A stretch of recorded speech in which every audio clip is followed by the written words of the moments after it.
नमस्कार मित्रों, आपका स्वागत है। जय भोलेनाथ, हर हर महादेव।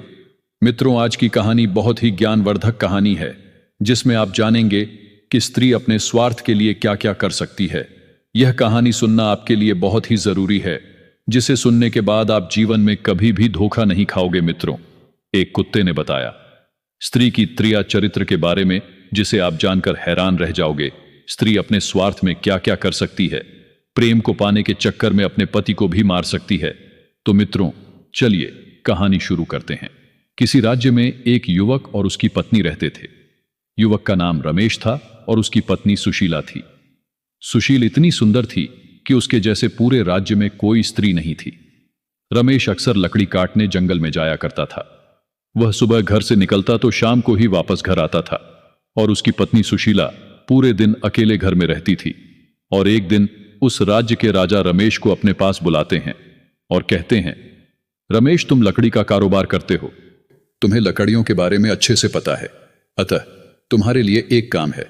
तब रमेश कहता है, हे राजा साहब, आप मुझे वह काम बताइए, मैं अवश्य करूंगा। तब राजा कहते हैं, हे रमेश, पास के राज्य में एक बहुत बड़ा जंगल है, तुम वहां जाओ, मेरे लिए सबसे अच्छी लकड़ी ले आओ, जिससे मैं अपने लिए सिंहासन बनवा सकूं।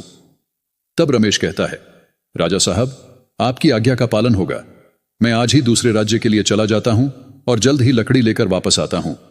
फिर रमेश अपने घर वापस आता है और सारी बात अपनी पत्नी को बताता है कि मुझे दूसरे राज्य में राजा साहब के लिए लकड़ी लेने जाना है और मुझे 1 माह का समय लगेगा।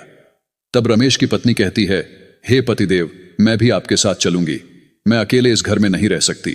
तब रमेश कहता है, हे प्रिय, तुम मेरे साथ कहां कहां भटकोगी, तुम आराम से घर पर ही रहो। लेकिन रमेश की पत्नी नहीं मानती है। तब रमेश कहता है, चलो ठीक है, तुम भी मेरे साथ चलो। प्यारे दोस्तों, रमेश और उसकी पत्नी जंगल के रास्ते से दूसरे राज्य के लिए प्रस्थान करते हैं और जाते जाते उन्हें रात हो जाती है और उन्हें रात गुजारने के लिए एक स्थान की जरूरत पड़ती है। तभी उनकी नजर वहीं कुछ ही दूर पर बनी एक कुटिया पर पड़ती है। तब वे दोनों उस कुटिया के पास जाते हैं और देखते हैं कि एक नौजवान साधु ध्यान में बैठा है। तब रमेश कहता है, हे महात्मा, मैं राजा साहब के लिए लकड़ी लाने दूसरे राज्य को जा रहा था और अंधेरा होने के कारण मुझे रात्रि गुजरने के लिए कोई स्थान की जरूरत थी और मुझे आपकी कुटिया दिखाई दी, इसीलिए मैं आपके पास आया हूं। अतः आपसे निवेदन है कि आज की रात्रि के लिए मुझे स्थान प्रदान करें। तब वह महात्मा उनका आदर सम्मान के साथ अपने कुटिया में ले जाता है और उन दोनों को भोजन ग्रहण करवाता है। भोजन के बाद वे सभी सोने के लिए चले जाते हैं। प्यारे मित्रों, रमेश की जो पत्नी थी, वह नौजवान महात्मा को जब से देखी थी, वह उन पे मोहित हो गई थी। उसे रात को नींद नहीं आ रही थी। लेटी लेटी यही सब सोच रही थी कि मेरा पति सुबह से शाम तक लकड़ी काटने जंगल में चला जाता है और थक हार कर जब घर आता है तो वह सो जाता है। मेरे बारे में तनिक भी नहीं सोचता है। मेरा उनके साथ गुजारा नहीं हो सकता है। प्यारे मित्रों, रमेश की पत्नी को काम वासना का भूत सवार हो गया था। वह लेटी लेटी उस नौजवान महात्मा से प्यार करने लगती है। वह उन्हें पाना चाहती थी। प्यारे मित्रों, अब आगे वह रमेश की पत्नी सोचती है कि सवेरा होते ही मेरा पति यहां से मुझे लेकर चला जाएगा, तब मैं कुछ नहीं कर पाऊंगी। मुझे अभी इसी वक्त, इसी रात्रि में कुछ करना होगा, तभी मैं उस नौजवान महात्मा को पा सकती हूं। यह सब बातें सोचते सोचते वह वहां से उठती है और महात्मा के पास जा पहुंचती है। प्यारे मित्रों, वह जो नौजवान महात्मा था, वह चोर था, जो भी उस रास्ते से गुजरा था और रुकने के लिए वहां पर जाता था, वह उसे रात्रि में मारकर उसका सामान ले लेता था और उसे वहीं पास के कुएं में फेंक देता था। लेकिन यहां पर वह भी रमेश की पत्नी को जब से देखा था, वह भी उस पर मोहित हो गया था और वह भी उसे पाने की साजिश कर रहा था। लेकिन जब उसने रमेश की पत्नी को अपने पास खड़ा देखा तो वह चौंक गया और बोला, हे देवी, आप हमारे पास क्यों आई हैं? तब रमेश की पत्नी बिना डरे तुरंत कहती है, हे महात्मा, मैं आपको अपना दिल दे बैठी हूं, मुझे आपके साथ रहना है। यह सुनकर वह पाखंडी महात्मा अंदर ही अंदर बड़ा खुश हुआ और कहने लगा, हे देवी, मैं भी जब से तुमको देखा हूं तब से मुझे नींद नहीं आ रही है। प्यारे मित्रों, तब रमेश की पत्नी झट से उस महात्मा के पास जाकर बैठ जाती है और कहती है, हे महात्मा, आप कुछ भी करो, लेकिन मुझे अपने आप से दूर ना करो, क्योंकि मेरा पति दिन भर लकड़ी काटने जंगल जाता है और वापस थक हार कर आता है और सो जाता है। मैं अभी जवान हूं, लेकिन मेरे बारे में थोड़ा भी नहीं सोचता है। अब मेरा मन अपने पति के साथ नहीं लगता है। तब पाखंडी महात्मा कहता है, हे देवी, लेकिन तुम्हारा पति सुबह होते ही तुम्हें यहां से लेकर चला जाएगा, इसलिए सुबह होने से पहले उसे आज रात को ही मारना पड़ेगा। तब रमेश की पत्नी कहती है, इसमें सोचने वाली बात क्या है, मैं खुद ही अपने पति को मार दूंगी प्यारे मित्रों। उसके बाद रमेश की पत्नी को वह पाखंडी साधु एक धारदार चाकू देता है और कहता है, जाओ अभी इसी वक्त अपने पति की गर्दन काट दो प्यारे मित्रों। रमेश की वह पत्नी काम वासना से पागल डायन तनिक भी अपने पति के बारे में नहीं सोचती है और चाकू लेकर अपने पति के पास जाती है और उस चाकू से उसकी गर्दन काट देती है और उसका पति वहीं मर जाता है।